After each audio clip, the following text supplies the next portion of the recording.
with that, I'm going to transition to our second speaker tonight. Jenny Meisel is the Invasive Plant Specialist with the Marion Soil and Water Conservation District. She coordinates the district's native and invasive plant programs, as well as the annual native plant sale and scholarship fundraiser. She works with landowners and partner agencies to help identify native and invasive plants, create wildlife and pollinator habitat, protect native habitats, and provide native plant recommendations for projects. She earned a Master's of Science in Wildlife Science from Oregon State University and a Bachelor of Science in Biology from the University of Wisconsin, and has been with the Marion Soil and Water Conservation District since 2008. And with that, I will turn the floor over to Jenny. Thanks for joining us. All right, great, thanks. I will get my presentation going here and then share screen. Oops, it looks like I need permission. Let's try again. There we go. All right, can we all see that? Yeah, okay. Let's see if I can start the slideshow. There we go. Does that looking good? All right. Okay, so we were kind of chatting at the beginning, and this is just going to be kind of a brief overview of native plants, invasive plants, and some habitat pieces. Thanks for having me and inviting me. Good to see everybody. I work for the Marion Soil and Water Conservation District, so just on the other side of the river from Linn County, but it sounds like you kind of have a range of folks. So hi to anybody who's in Marion County, and I can come and help you. You know, there's different jurisdictional boundaries and things like that, but I think probably your main technical folks for Linn County are going to be your NRCS representatives and your Watershed Council folks.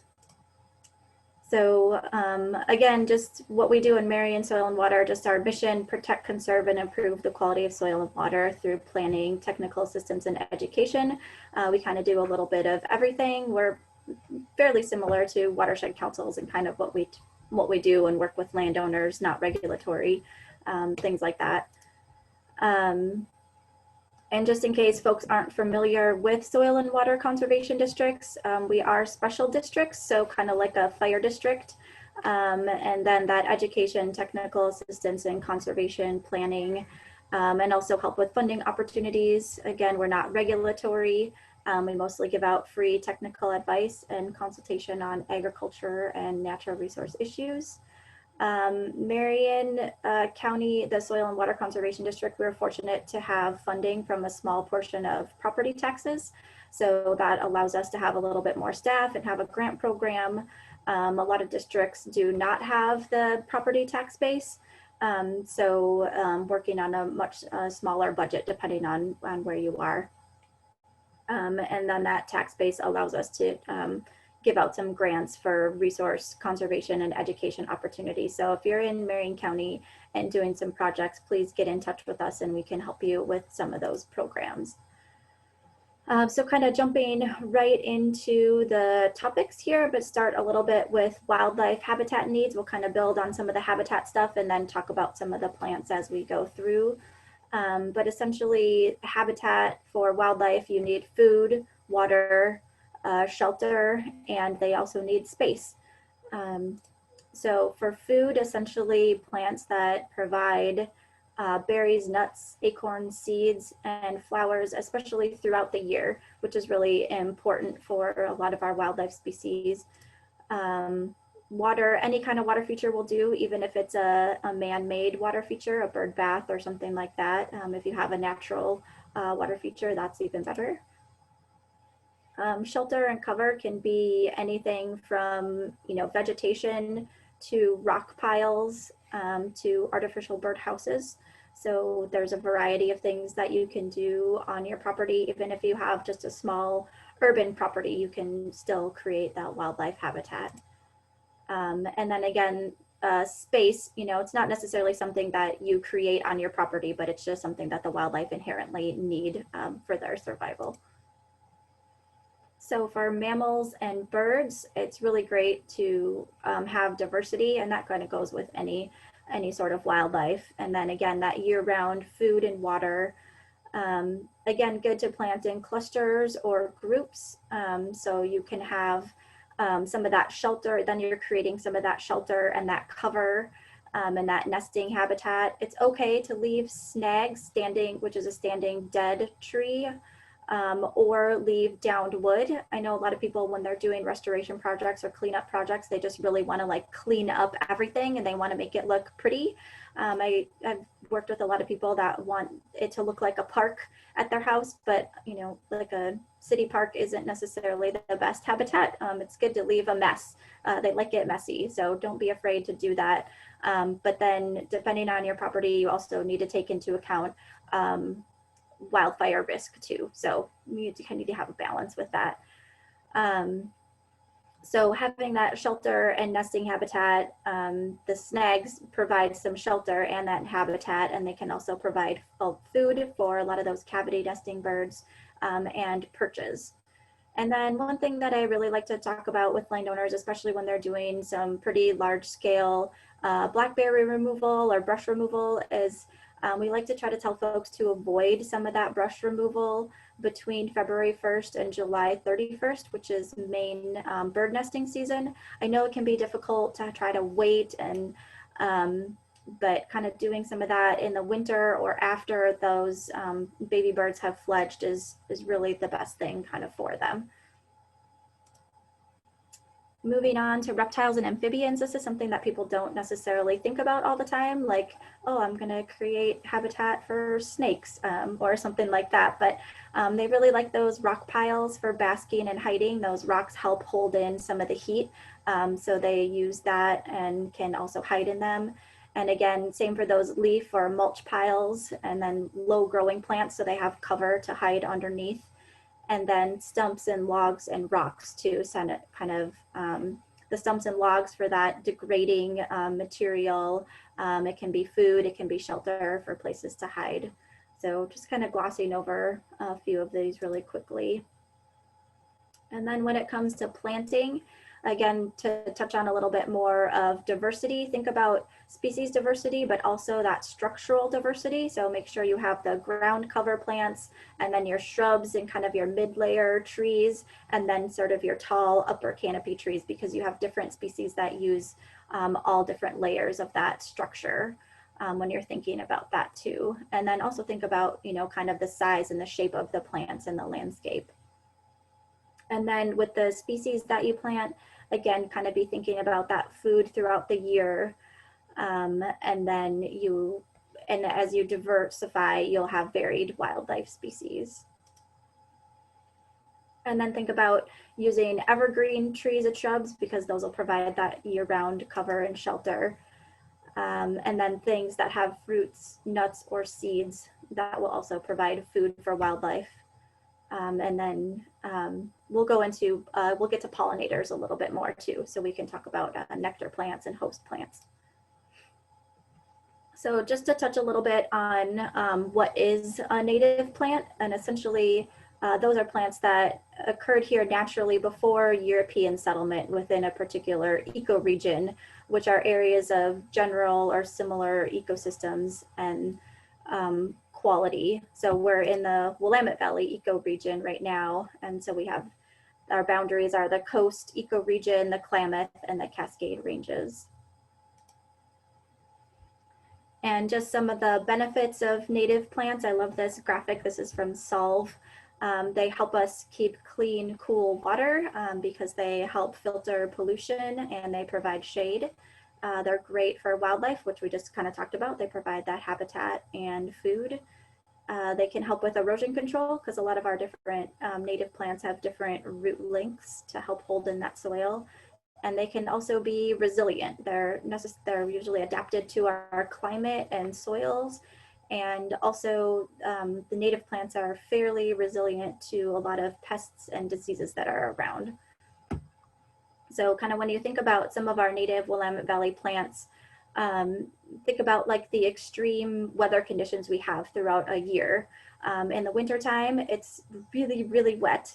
And then in the summertime, it's really, really dry. So our plants are adapted to be able to withstand being flooded essentially in the wintertime, and then being able to withstand that drought in the summertime, which is difficult to do for a lot of different plants. Like I said, I grew up in the Midwest, and so we had all those thunderstorms in the summertime that kind of kept moisture kind of consistent throughout the year, but then you kind of also throw those freezing temperatures in there too. So native plants are pretty amazing. They can handle a lot of different conditions.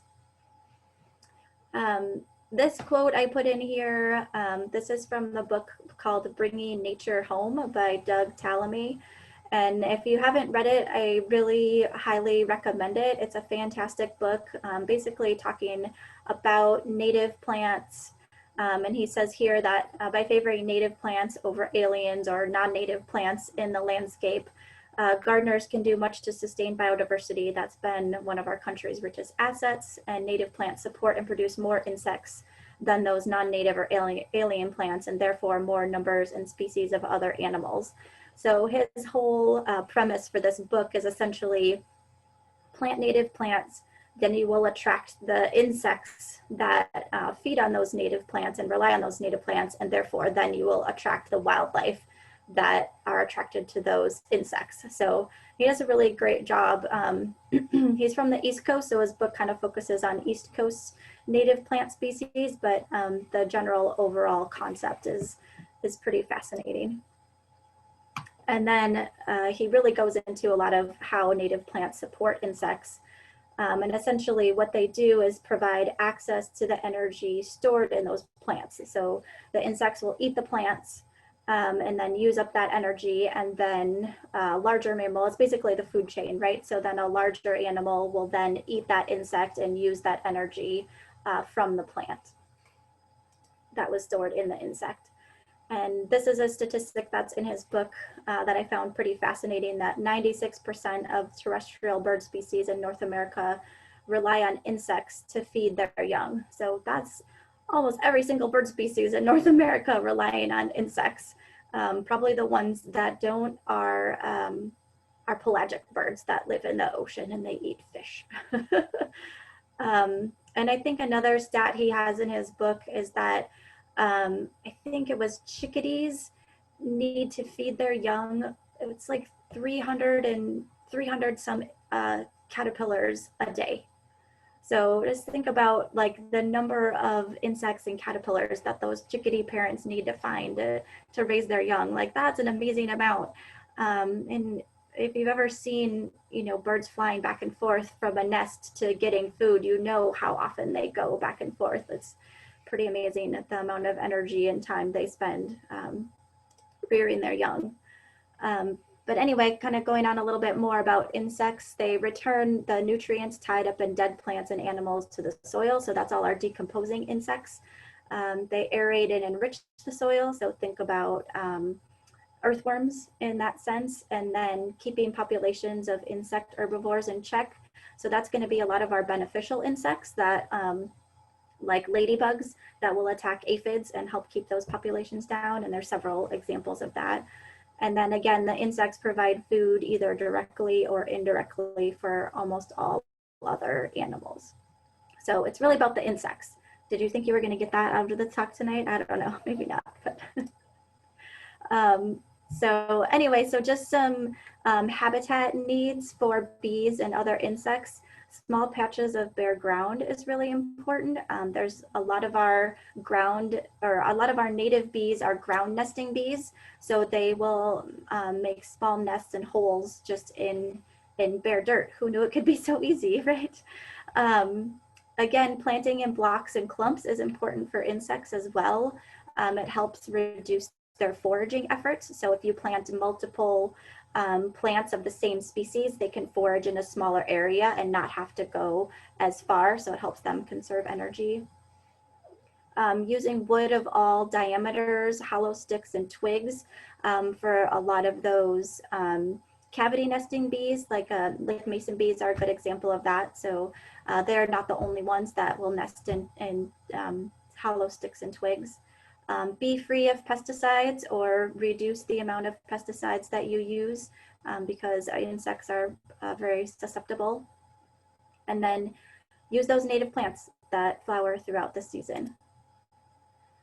So here's just an example. This is some bare ground, or mostly bare ground, and this shows you, these are little tiny native bee insect holes. So the next time you're kind of bored and staring at the ground, look for some of those little holes, and that's probably, if you look at it long enough, you might see some little wasps or other bees kind of going in and out of those holes. And this is an example. I took this on OSU campus several years ago, but they had kind of built this artistic block and little bee house. You can see on the right is a close-up of some areas where they just drilled different sizes of holes into blocks, and then they also used some hollow sticks in there. And I don't know if you can see some of these, but you can see that these are all plugged up. So there were mason bees or other kind of bees using this as a nest. And then on the bottom, on the left here, they just have like some loose like straw or hay too. So that can be used as like overwintering sites and protection sites for winter time. So you could get creative and make something like this on your property. The one caveat I will say though is that just drilling holes in logs is not super ideal. It's nice to have something that you can actually clean out, because eventually those holes will attract predatory insects. So then you get mites and other problems that will then cause problems for those eggs and those larvae. So there's a lot to learn about that. So then there's a lot of resources. OSU Extension has a ton of resources on mason bees if you want to get into that. This is a blooming timetable of native plants in the Willamette Valley. This is something that we created, but we kind of used a whole bunch of different resources. But this essentially shows, these are flowering species, and across the top here we have the months of the year, and then this shows generally when the species bloom and what color it is. So then you can kind of look to find things that bloom throughout the year, and you can choose what color palette you like to have in your yard. This is a 2-page document. On the other page is our trees and shrubs as well. So, and then the names that are in bold are host and nectar plants that are highly suitable. So the host plants are going to be the ones that like a butterfly or insect will lay its eggs on. And then the nectar plants are the ones that they use for the flowers and the nectar. So some plants can be both, or some plants are just necessarily host plants and they don't usually use the nectar. So now we'll kind of go through just a short, small selection of like trees, shrubs, and flowering plants in the landscape for natives, and then we'll switch over to invasive plants. So trees in the landscape, we kind of know what they do. They provide that structure and that shade, and then help a lot with erosion control and protection. Cascara is the first one that I chose. And the species that I chose are particularly great for wildlife. Cascara does get some small flowers, and it also gets berries. It's a small tree. It only grows about 30 feet tall. And when you see it kind of in a forest or forest understory, it's pretty inconspicuous. You don't really notice it very much. I never knew this plant existed, but once I learned what it was, I start seeing it more and more. It's not super common, but it is out there. And it attracts all kinds of birds, especially because of the berries. It does well in sun to full shade and moist to wet areas, so it's pretty adaptable. Big leaf maple. If you have a larger property, this is a great plant to consider. If you have forestry, forestry folks don't necessarily like big leaf maple. They're not great in your Doug fir plantations, but these are fantastic trees for wildlife. They're also great for pollinators. If you've ever seen the blooms up close, they're beautiful blooms, lots of different flowers. Bees, native bees love the blooms on these trees. I've heard them just buzzing in the springtime with all the bees using these trees. And they're also great. The big leaf maple usually has a lot of moss on it. If you look at the north side of big leaf maple trees, that's just completely covered with moss. So that is habitat for different insects, which then attract the birds, right? So you always see lots of little songbirds using big leaf maple, and also some small mammals, squirrels like them as well. This plant will do great in full sun to part shade, likes well-drained soils, and requires a lot of space. It's also fairly fast growing, which is great if you want some kind of instant habitat. Oregon white oak is the last tree I think I put in here. And this one is really special in the Willamette Valley. There's not a lot of them left, especially these really big, giant, spreading white oaks. They're of particular importance because the spreading ones are more likely to produce the acorns. The ones that are very crowded and all narrow and kind of stuck in with some other plants don't necessarily produce acorns. It's been documented over 150 species of wildlife are documented to use the Oregon white oak. So if you have oaks on your property, they're a very special plant. And they're associated with some rare and declining species in the Willamette Valley: the acorn woodpecker, the western gray squirrel, and the white-breasted nuthatch or slender-billed nuthatch. I just wanted to kind of go into a little bit about some of our oak habitats. Some of the threats are habitat loss from agriculture and development, invasive species, and then that kind of absence of disturbance regimes from fire and flooding. And then we're getting that encroachment by woody vegetation and then causing that kind of closed canopy. The fir trees and like a big leaf maple too grow a lot faster than the Oregon oaks, so they can easily kind of overtop them and shade them out and crowd them out. So we talk to a lot of people about doing oak release, and projects like that are great projects to work on. And kind of what you can do to help preserve some of those oaks is protect those oak communities, removing the conifers or other species that grow up around the oaks. Again, remove some of those invasive species from oaks. Plant new oaks. A lot of the reason why we don't have a lot of oaks left is we don't have a lot of recruitment in some areas either because of those invasive species or the shading. Reestablish the native plants around the oaks. Get rid of the blackberries if you have them there. Again, you might need to thin oaks in areas where you have closed canopy, like in some of those oak woodlands. Maybe preserve some of the ones that are on the edge and the outside that have room to grow, and kind of get rid of some of the ones in the middle that are crowding. And then enjoy your habitat. It's a special habitat. So if you have oaks, I'm jealous. So kind of talking a little bit about shrubs in the landscape. They again provide shelter. They're good at erosion control, and they're great for wildlife and pollinator value. A few that are great for wildlife and pollinator habitat: the red and blue elderberry. Blue elderberry can handle more sun and drier conditions, and the red elderberry likes a little bit wetter and shadier conditions. The blue elderberry is edible for humans as well. I've heard that red elderberry can be, but I've also heard that it can be toxic. So I just tell people in general that it's not, but if you want to go ahead and try it, you can try it. I would read some information on it first. But birds and other wildlife really enjoy the berries of these plants. And they also have hollow stems. So if you have elderberries and you want to cut them back, then you can use those stems for pollinator and or bee nesting habitat. You can stack them up and keep them in your yard. Red flowering currant. This one is a favorite just because of aesthetics. It gets those beautiful pink blooms, but it also gets edible berries. I don't particularly prefer the berries. They're kind of seedy and kind of bland, but wildlife are good. People make jellies and jams out of them. Add a bunch of sugar, anything tastes good, right?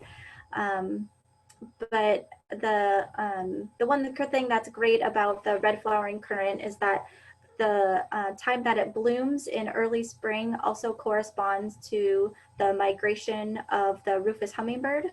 So they bloom at the same time or around the same time that the rufous hummingbirds appear on their migrations north. So it's always a good sign. I love watching as soon as I see my red flowering currant blooming, I'm always on the lookout for rufous hummingbirds. So it's a good correlation there. Western serviceberry, this one also tastes delicious. It is edible to humans as well as wildlife. It's another one of those ones that you don't always see. It just kind of blends in with the surroundings, but it gets kind of small clusters of white flowers. It does well it can do well in pretty dry areas. It likes usually full sun, but it also do okay in part shade.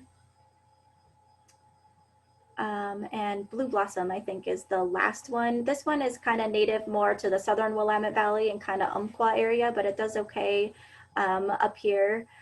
This is one of my favorite shrubs. It gets these beautiful blue blossoms, and this thing is a bee magnet. If you want to have bees in your yard, I highly recommend planting one of these.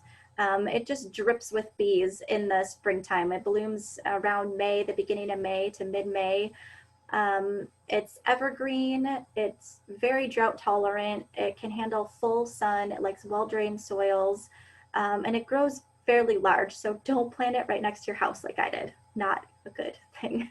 It grows really quickly, so make sure you have some room for it to grow and to spread out and to provide all that great habitat. Hey Jenny. Yeah. There's a question in the chat. What is the scientific or botanical name for blue blossom? Oh yes, this one is Ceanothus thrissiflorus is the genus and species. Sure. Yeah, I didn't add those on here. Sometimes people get scared when they see scientific names, so sometimes I have them and sometimes I don't. I thought I would add this in here, plants, native plants not preferred by deer. So you see I have that italics and underlined. Essentially, if deer are hungry enough, they'll eat just about anything. But this is just kind of a general quick list. And this is recorded, and I think I gave like my presentation. So if you want to see this, we can get you a copy. And it's also just pulled from a couple different publications if you want to look at those. And then kind of moving on to some ground covers and herbaceous plants. These are great for critters that like to move around the ground. They also protect soil from compaction, provide those hiding places, and a lot of flowering plants that are great for pollinators, and they're great for your garden. So camas, Lee mentioned camas.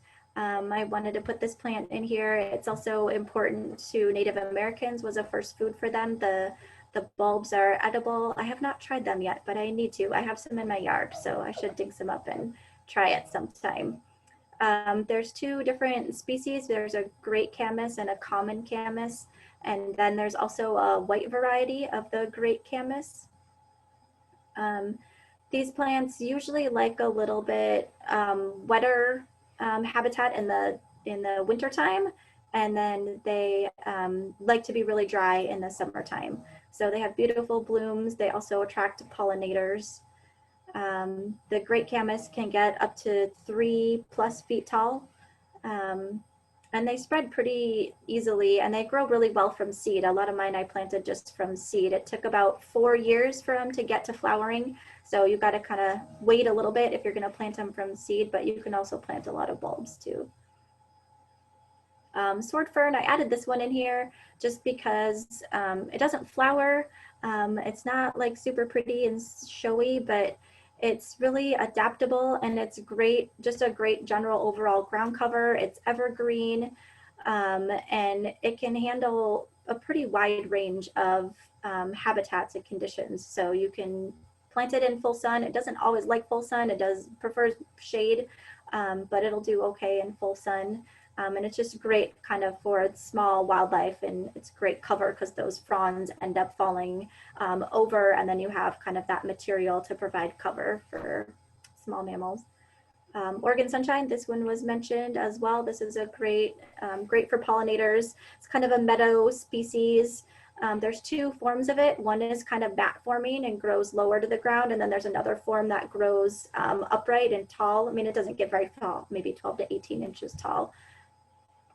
It gets beautiful yellow flowers, and the foliage is kind of pretty too. You can't necessarily see it in this picture, but it's kind of this light grayish green. So it's just a little bit kind of different color for some, garden interest. This is wild ginger and redwood sorrel. These are really shade-loving plants.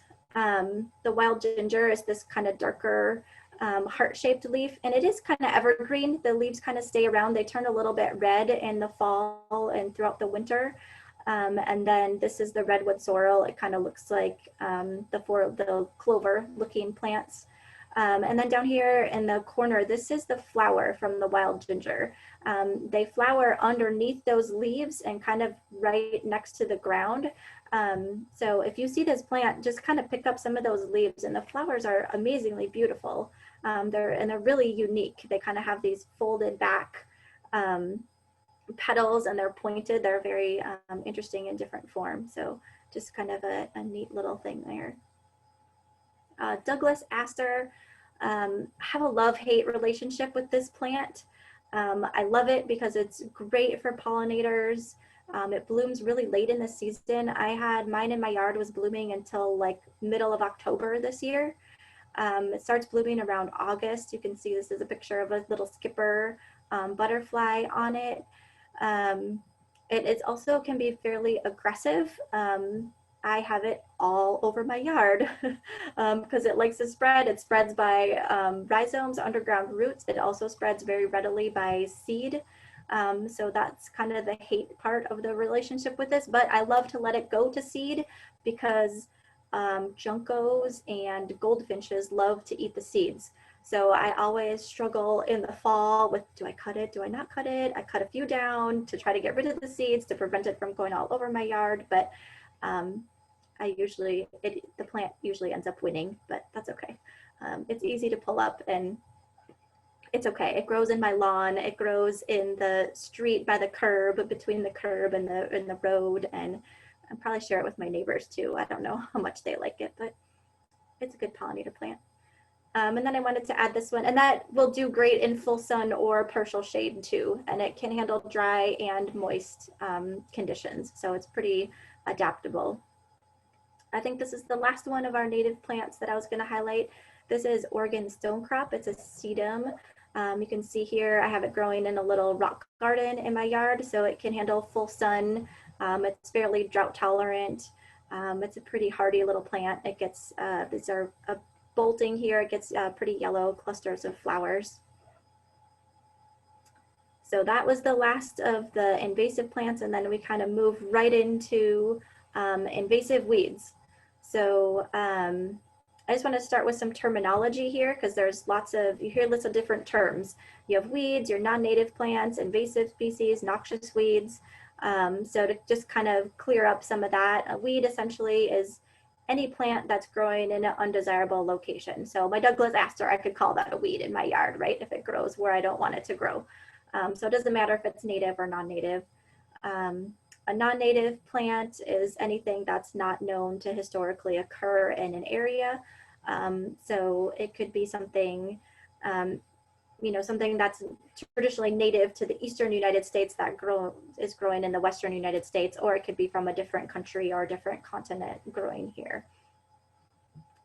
Invasive species are plants or animals that exhibit aggressive growth and displace other plants or animals.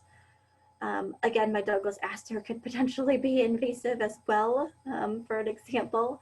And then noxious weeds are plants that have been legally designated by some sort of listing authority. So the state of Oregon has a noxious weed list. Some counties have noxious weed lists. There's a national noxious weed list too. So there's all different kind of levels of those. So just to kind of clear up some of that terminology. Characteristics of invasive plants. A lot of them lack natural enemies, so there's nothing to keep the plant populations in check. They're almost always non-native. They grow fast, they produce a lot of seed. Their seeds last a long time in the soil. Some thistle seeds can last almost 100 years in the soil, which is just amazing to me. They have few habitat restrictions, and like our blackberries, they can form large single species stands. So I'm sure everybody's familiar with noxious weeds and invasive plants and a lot of the impacts They cost a lot to control, over $80 million a year in Oregon, just to control invasive species. Loss of habitat, some can be toxic. They can decrease your property value. They spread rapidly. You know, the list goes on and on. I don't need to read all of these. Particular impacts to wildlife, they can reduce food because they take over those native habitats, and same thing for reducing areas for nesting and protection. And if you get a monoculture stand of something, then you might drive that wildlife out of that area. Impacts on streams and rivers, again, taking over that native plant habitat, that they can cause higher water temperature. If you displace a lot of the taller trees, you're not going to have that shade on your stream. They can cause more soil erosion. Blackberries don't have a very extensive root system, so they don't do as good a job holding in that soil, and then they can also cause the loss of habitat for insects that the fish then would feed on. So what can you do to stop the spread of invasive plants? First of all, know what they are. Know what ones are invasive. Don't pick flowers or plants that you don't know what they are. And help other people learn what they are. And then clean if you've been in an area where you think there's invasive plants. So clean your gear, clean your pets. Don't forget about your pets. They can carry invasive seeds too that you might not necessarily be aware of. And I hope everybody has a boot brush that you carry with them if you've been out hiking or walking in an area, and then you can clean off your boots and get that mud and everything off of your boots and seeds. So just a little bit kind of generally about control. The term integrated pest management is one that we use a lot, and that just essentially means using a combination of methods for control. So an example would be like mechanical control and herbicide to control like blackberries or any other invasive plants. So you want to make sure you kind of use different techniques. You don't want to create like herbicide resistance if you're using the same kind of herbicide over and over. And then make sure you monitor the site and keep up on plants as new populations or regrowth occurs, and then follow that up by active restoration planting and maintenance to keep rid of those. So a lot of our invasive plants are strong and here for a reason, and just kind of doing a one-time control isn't necessarily going to solve your problem. So you need to keep at it. This, I know it's going to be difficult to see, but this resource is in your packet of resources that Mike sent to you. So this is the weed control calendar, and this is just emphasizing that timing is really important for when you control certain species. So this calendar shows you the months of the year across the top. It shows you the invasive species on the left, and then it shows you the life cycle and what time that is, the green, and then gives you some different control options and the time of year that those control options are the best time to use. So it's really great to kind of follow this, and these are created by folks who've been controlling invasives for a number of years and have just kind of found the best management practices and the best ways to work at controlling these weeds. So I highly recommend consulting this calendar if you're going to consider working on invasive plants. And then I just wanted to sort of emphasize a little bit about blackberry control. This is from an OSU publication. This is like a 20-page document. If everybody's not familiar with this, managing Himalayan blackberry in Western Oregon riparian areas, but the control information works for upland areas too. But essentially, it comes down to the most effective treatment is cutting those blackberries in midsummer, allowing them to regrow about 12 to 18 inches for about 4 to 6 weeks, and then using the herbicide after that. So, you know, not necessarily advocating for the use of herbicides, but it's a tool in the toolbox. And cutting the blackberries before you use the herbicide greatly reduces the amount of biomass that you have and the amount of spray that you're going to use on those blackberries. So and then if you do have a riparian area, there are herbicides that are approved and aquatic safe, that are safe to use in riparian areas. And then, not saying that's the end all be all, you know, there are other, this is what they call them, somewhat and possibly effective other treatments. So just mowing them, you can keep mowing them and they'll eventually reduce the energy in those roots and won't be able to grow. You can hand remove them, dig up those roots, cut them, and then hand removing them. Repeated tilling, if you have an area that you can till, you can remove those canes and remove those weeds and roots, and then multiple cuttings per year, again, for many years. So just know that whatever you do, it's going to take several years. There's not like a one size fits all and like a magic bullet that's just going to get rid of it at one time. So it takes time to get rid of blackberries and most invasive plants. So just a few, where am I on time here? Oh, we're getting close, sorry. False brome, this is an invasive grass. I'm not sure how much of it you have in Lynn County. There's quite a bit of it in Marion County, and I'm really concerned about this one in the fire area. False brome has been shown that it spreads pretty rapidly after fire and after it burns. So I'm kind of waiting to see what this one is gonna do. I like to call this one fat, hairy, and lazy. So it has really fat leaves, it's really hairy, and the lazy comes from this drooping look to the seed heads when it's full grown and it has those seed heads on it. And this is the understory all false brome.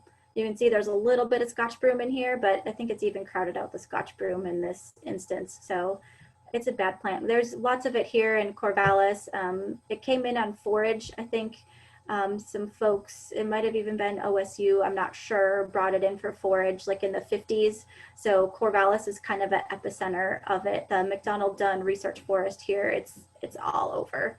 So this plant's a booger. It's difficult to get rid of too. And it grows in sun, it grows in shade, it doesn't care.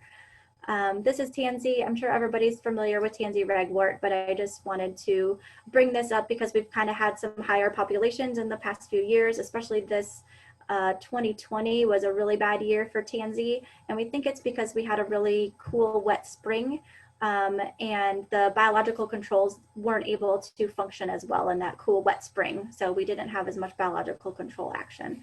And it is toxic to cattle and horses. So if you have it in a pasture, highly recommend working on that. Control in spring is the best for tansy when it's just that small rosette. When it starts bolting, your control options are limited because herbicides aren't going to do anything once it's flowering. These are knotweeds. This typically grows along riparian areas, but can also be in uplands. It blooms later, July through October. They can grow 12 to sometimes 15 feet tall in a season. Extremely difficult to get rid of. Large, strong root mass. Herbicides, unfortunately, are one of the only tools that somewhat work on knotweeds. This is old man's beard. It's a clematis. It is more aggressive than ivy. It's kind of localized. It's in small areas. It's not as widespread. It gets little tiny white flowers, but the vines can grow up to 90 feet tall. It can completely overtake trees. I think this is why they call it old man's beard. These are the seeds.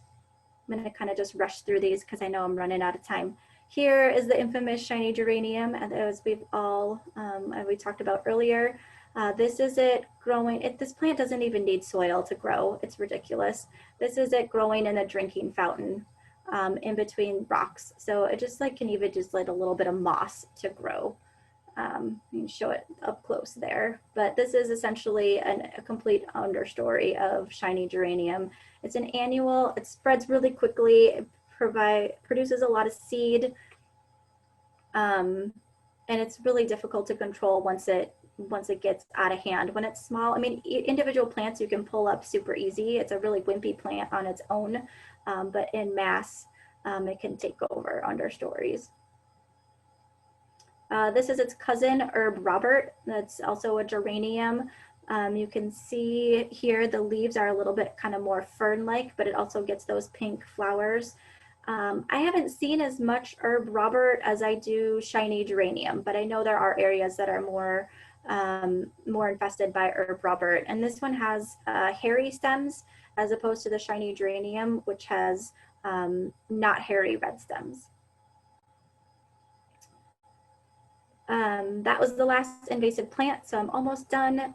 If you want to report invasive plants or get some identification assistance, the Oregon Invasive Hotline is a great place to go. I wouldn't recommend kind of putting in every single blackberry or every single tansy that you see, but this would be for things that are sort of out of the ordinary or things that would be rare, like knotweeds would probably be something good to report to the Oregon Invasive Hotline. Things that are, you know, the state of Oregon has an A list of species, so if you see anything that's on those lists, that would be fantastic to report. If you report in Marion County, you'll hear from me.